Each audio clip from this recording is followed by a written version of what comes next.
اعوذ باللہ من الشیطان الرجیم بسم اللہ الرحمن الرحیم والسابقون الأولون من المهاجرين والأنصار والذين اتبعوهم بإحسان رضي الله عنهم ورضوا عنه وأعد لهم جنات تجري تحتها الأنهار خالدين فيها أبدا ذلك الفوز العظيم۔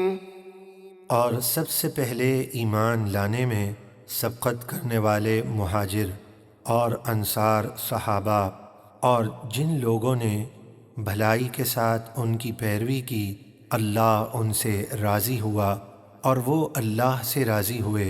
اللہ نے ان کے لیے ایسے باغ تیار کیے ہیں جن کے نیچے نہریں جاری ہیں، وہ ان میں ہمیشہ ہمیشہ رہیں گے، یہی بڑی کامیابی ہے۔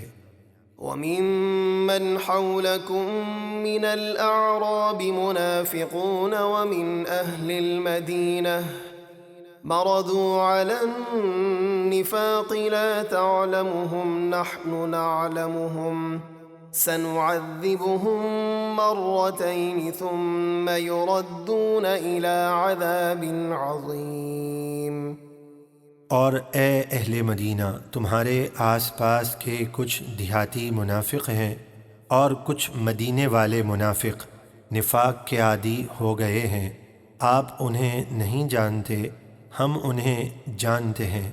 عنقریب ہم ان کو دو بار یعنی دنیا اور قبر میں عذاب دیں گے، پھر وہ جہنم کے بڑے عذاب کی طرف لوٹائے جائیں گے۔ وآخرون اعترفوا بذنوبهم خلطوا عملا صالحا وآخر سيئا عسى الله أن يتوب عليهم إن الله غفور رحيم۔ اور کچھ دوسرے لوگ ہیں جنہوں نے اپنے گناہوں کا اقرار کیا، انہوں نے ایک اچھے کام یعنی توبہ اور دوسرے برے کام یعنی تبوک سے پیچھے رہ جانے کو ملا دیا۔ قریب ہے کہ اللہ ان کی توبہ قبول کرے، بے شک اللہ بہت بخشنے والا مہربان ہے۔ خذ من اموالهم صدقة تطهرهم وتزكيهم بها وصل عليهم ان صلاتك سكن لهم والله سميع عليم۔ اے محبوب، ان کے مال سے زکوٰۃ وصول کیجئے جس کے ذریعے آپ انہیں ستھرا اور پاکیزہ کر دیں، اور آپ ان کے حق میں دعائے خیر کریں، بے شک آپ کی دعا ان کے دلوں کا چین ہے اور اللہ خوب سننے والا جاننے والا ہے۔ أَلَمْ يَعْلَمُوا أَنَّ اللَّهَ هُوَ يَقْبَلُ التَّوْبَةَ عَنْ عِبَادِهِ وَيَأْخُذُ الصَّدَقَاتِ وَأَنَّ اللَّهَ هُوَ التَّوَّابُ الرَّحِيمُ۔ کیا انہیں خبر نہیں کہ اللہ ہی اپنے بندوں کی توبہ قبول کرتا ہے اور صدقے خود اپنے دست قدرت میں لیتا ہے یعنی قبول کرتا ہے، اور بے شک اللہ ہی توبہ قبول کرنے والا مہربان ہے۔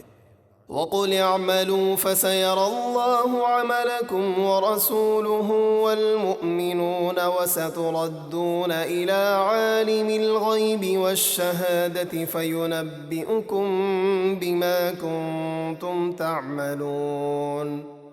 اور آپ فرما دیجئے تم کام کرو تو اب اللہ اور اس کے رسول اور مومنین تمہارے کام دیکھیں گے، اور ان قریب تم لوٹائے جاؤ گے اس کی طرف جو پوشیدہ اور ظاہر سب کو جانتا ہے، تو وہ تمہیں تمہارے سب کام بتا دے گا۔ وآخرون مرجون لأمر الله إما يعذبهم وإما يتوب عليهم والله عليم حكيم۔ اور جہاد سے رہ جانے والوں میں سے کچھ اور لوگ ہیں جو اللہ کے حکم پر موقوف رکھے گئے ہیں، یا تو اللہ انہیں عذاب دے یا ان کی توبہ قبول فرمائے، اور اللہ خوب جاننے والا، حکمت والا ہے۔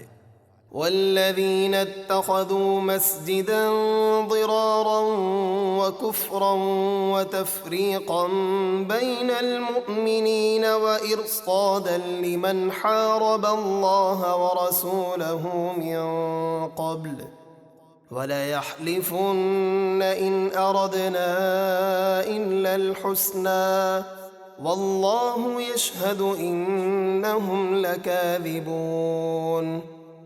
اور وہ منافق جنہوں نے مسجد بنائی نقصان پہنچانے اور کفر کرنے اور مسلمانوں میں پھوٹ ڈالنے کے لیے، اور اس کافر شخص کے انتظار میں جو پہلے سے اللہ اور اس کے رسول کا مخالف ہے، اور وہ ضرور قسمیں کھائیں گے کہ ہمارا ارادہ تو صرف بھلائی کا ہے، اور اللہ گواہ ہے کہ بے شک وہ جھوٹے ہیں۔ لا تقم فيه أبدا لمسجد أسس على التقوى من أول يوم أحق أن تقوم فيه رجال يحبون أن يتطهروا والله يحب المطهرين۔ آپ اس مسجد ضرار میں کبھی نماز کے لیے کھڑے نہ ہونا، بے شک وہ مسجد یعنی مسجد قباء کہ جس کی بنیاد پہلے ہی دن سے تقوی اور پرہیزگاری پر رکھی گئی ہے، وہی اس قابل ہے کہ آپ اس میں کھڑے ہوں۔ اس میں ایسے لوگ ہیں جو خوب پاک ہونے کو پسند کرتے ہیں، اور اللہ اچھی طرح پاکی حاصل کرنے والوں کو پسند فرماتا ہے۔ أفمن أسس بنيانه على تقوى من الله ورضوان خير أم من أسس بنيانه على شفا جرف هار فانهار به في نار جهنم والله لا يهدي القوم الظالمين۔ تو کیا وہ شخص جس نے اپنی مسجد کی بنیاد خوف خدا اور اس کی رضا پر رکھی، وہ بہتر ہے، یا وہ شخص جس نے اپنی عمارت کی بنیاد گرنے والے گھڑے کے کنارے پر رکھی جیسے مسجد ضرار والے، تو وہ اسے لے کر جہنم کی آگ میں گر پڑا، اور اللہ ظالموں کو ہدایت نہیں دیتا۔ لا يزال بنيانهم الذي بنوا ريبة في قلوبهم إلا أن تقطع قلوبهم والله عليم حكيم۔